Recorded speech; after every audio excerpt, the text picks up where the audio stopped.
Hey, Olive, Arlo, and Frank.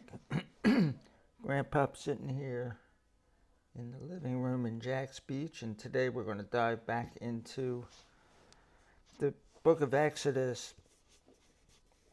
They're, they're taking a lot of time here to describe the buildings that they're going to worship in and the accoutrements in the building, the furniture. Now we're going to take a look at the priests, and the first thing we're going to look at is what they're going to wear. Chapter 28, verse 1 says, "And you bring near to your brother Aaron and his sons with him from among the Israelites, so that they may minister as my priests, Aaron, Nadab, and Abihu, Eleazar, and Ithamar, Aaron's sons." And we're going to, now start to have some stories with them in there. So Moses' brother, Aaron, is the head priest.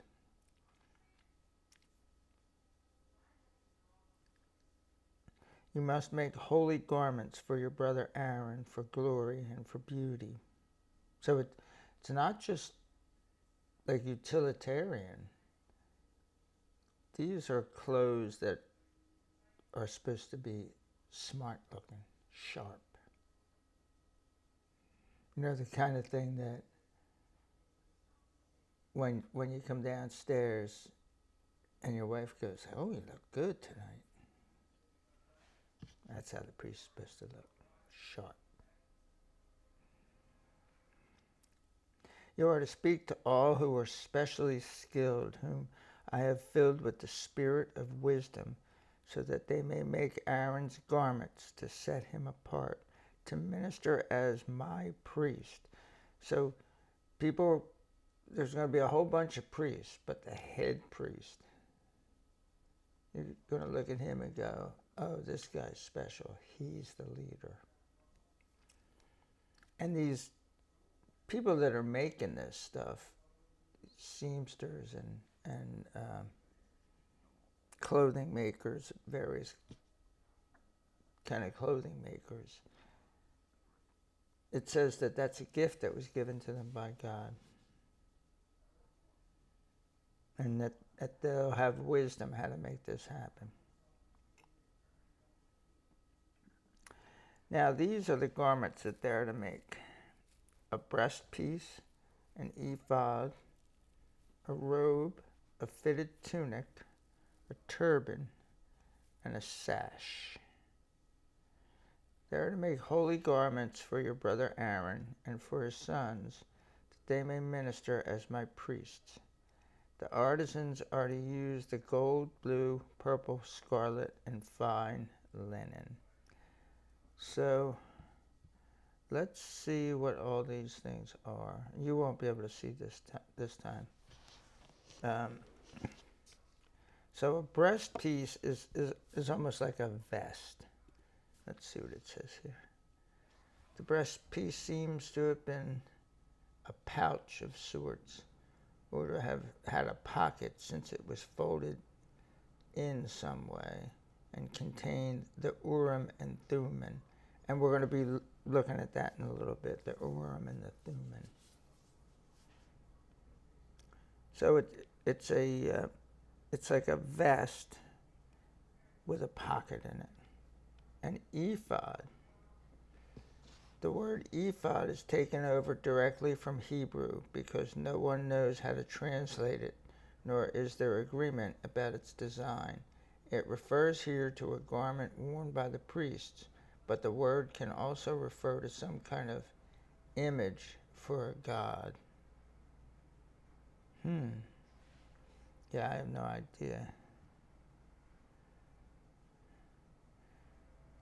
A fitted tunic.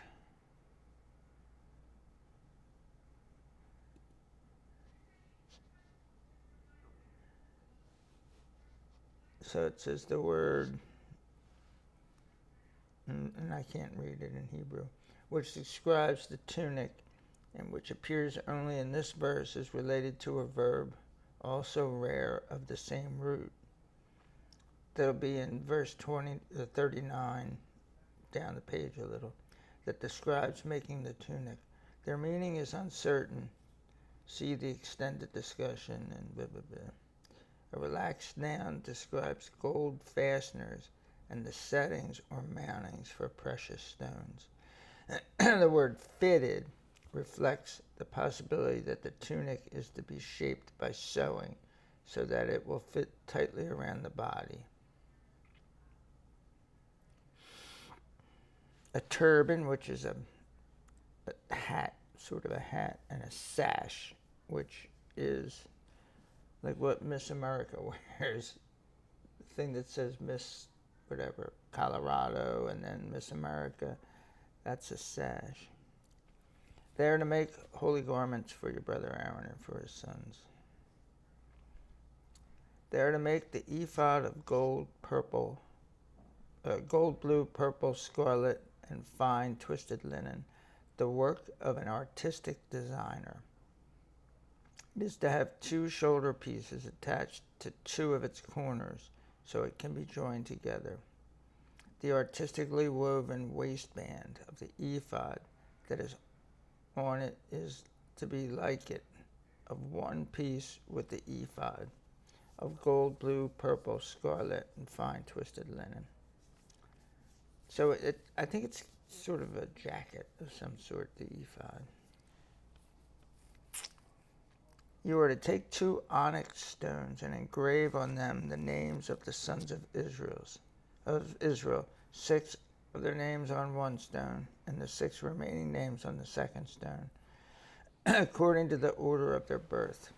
You are to engrave the 2 stones with the names of the sons of Israel, with the work of an engraver in stone, like the engravings of a seal. So they're talking about a wax seal. You would have this little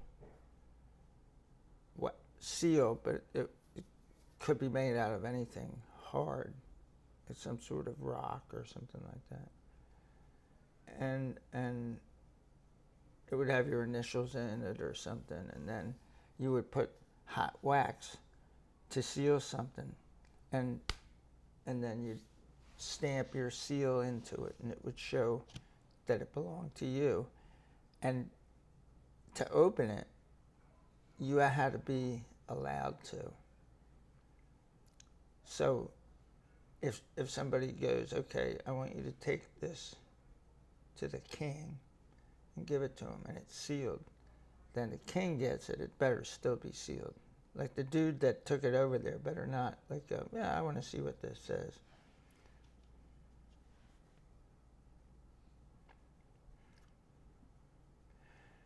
You are to have them set in gold filigree settings.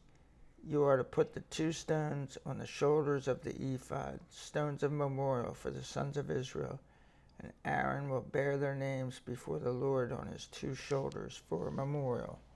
So this is just like, a smaller version of the 10 Commandments, where he had this piece of stone with the 10 Commandments etched into them.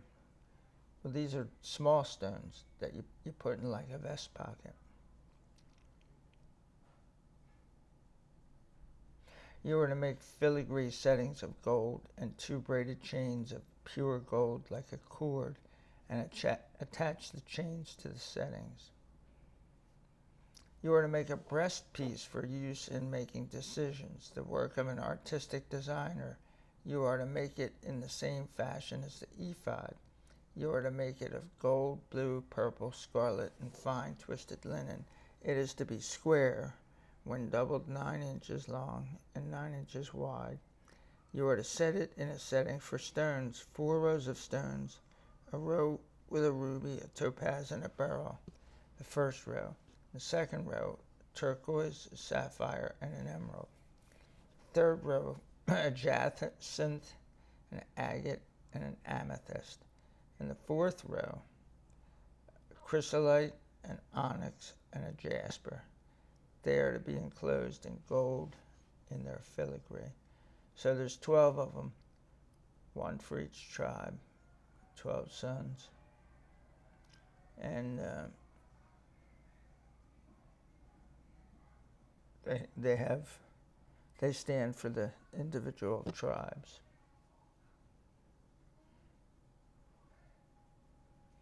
The stones are to be for the names of the sons of Israel, 12, according to the number of their names. Each name, according to the 12 tribes, is to be like the engravings of a seal. You were to make for the breastpiece braided chains like cords of pure gold, and you were to make for the breastpiece 2 gold rings and attach the 2 rings to the upper 2 ends of the breastpiece. You are to attach the 2 gold chains to the 2 rings at the end of the breastpiece. The other 2 ends of the 2 chains you will attach to the 2 settings, and then attach them to the shoulder pieces of the ephod at the front of it. You are to make 2 rings of gold and put them one on the other. 2 ends of the breastpiece on its edge, that is on the inner side of the ephod. You were to make 2 more gold rings and attach them to the bottom of the 2 shoulder pieces on the front of the ephod, close to the juncture above the waistband of the ephod. They are to tie the breastpiece by its rings to the rings of the ephod by blue cord, so that it may be above the waistband of the ephod, and so that the breastpiece will not be cut loose from the ephod. Aaron will bear the names of the sons of Israel and the breastpiece of decision over his heart when he goes into the holy place for a memorial before the Lord continually. So we also want to have things close to the heart.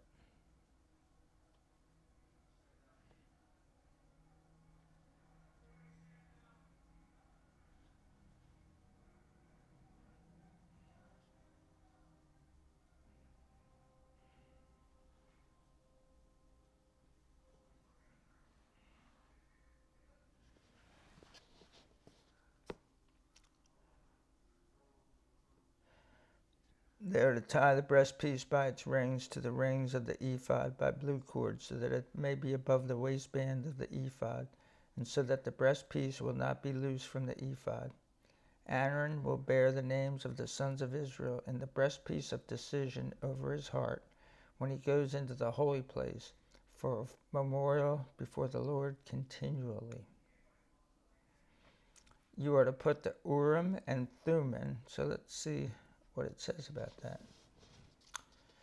The Urim and the Thummim were 2 objects intended for determining the divine will. So they're almost like dice, although they're 2 different things. Dice are 2 exactly the same things.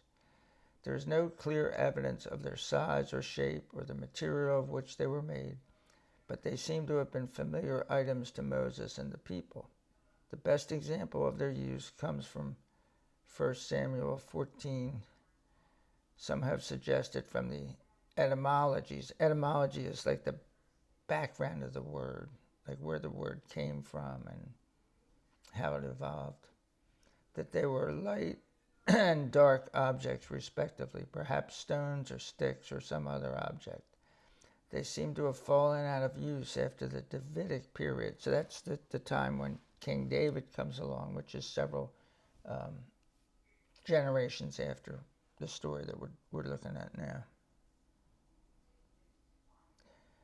When the prophetic oracles became popular, it may be that the title breastpiece of judgment indicates that these objects were used for making decisions.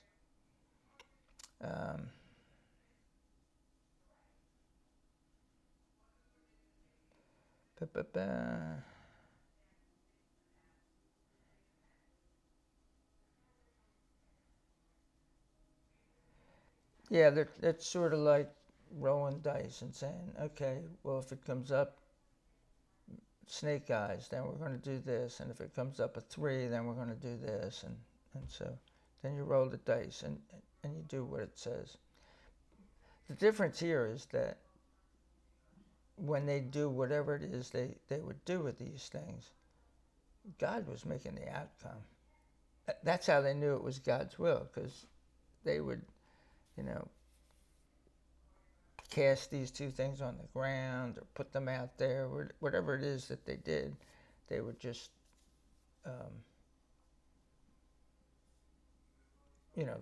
God, the fix was in, let's put it that way.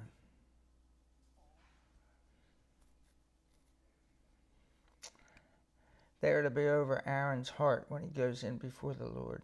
Aaron is to bear the decisions of the Israelites over his heart before the Lord continually.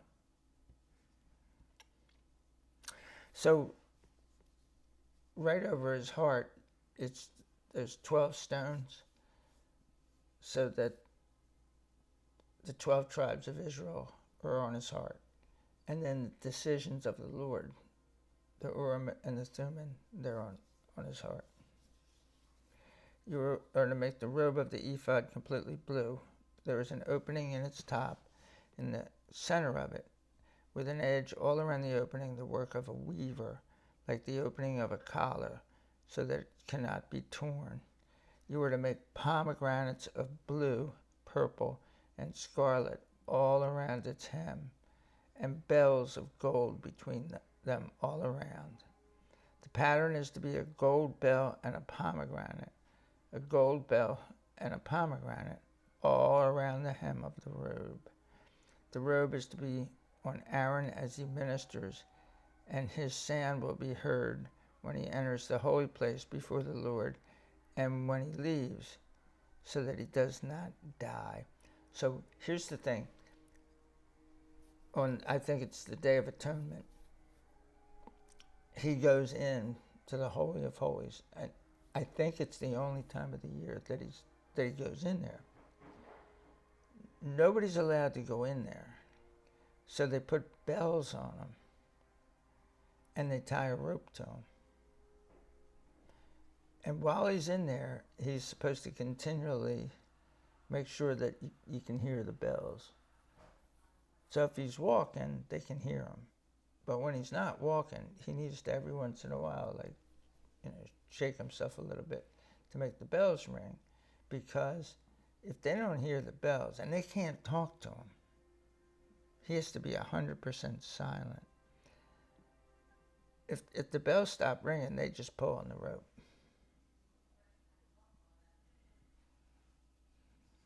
You are to make a plate of pure gold and engrave on it the way a seal is engraved, holiness to the Lord. You are to attach it to a blue cord so that it will be on the turban. It is to be on the front of the turban. So there's this little placard. It's like a frontispiece that the guy had in the police department. But this says, holiness to the Lord. It will be on Aaron's forehead, and Aaron will bear the iniquity of the holy things, which the Israelites are to sanctify by all their holy gifts. It will always be on his forehead for their acceptance before the Lord. You are to weave the tunic of fine linen and make the turban of fine linen, and make the sash the work of an embroiderer.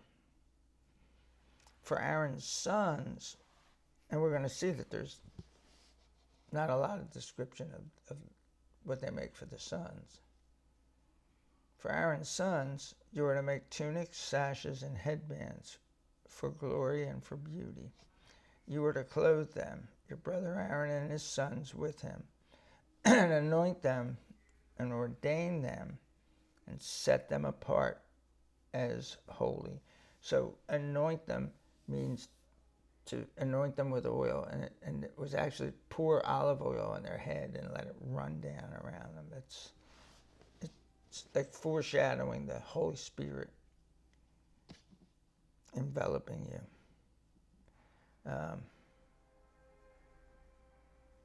Anoint them and ordain them. Ordain is like make it official. Like when I became an airman in the Air Force, Philadelphia police officer, and a revenue officer, I had to take an oath of office. And then as soon as I took that oath of office and was sworn in, then I was ordained as that. You don't normally say ordained for jobs other than like being a priest or a pastor. And set them apart as holy. And holy means set apart for God, so that they may minister as my priests. Make for them linen undergarments to cover their naked bodies. They must cover from the waist to the thighs. So they have to wear underpants. These must be on Aaron and his sons when they enter the tent of meeting, or when they approach the altar to minister in the holy place, so that they bear no iniquity and die. Forget to wear your undies, you go commando one day, you're a dead man. You don't want to be a dead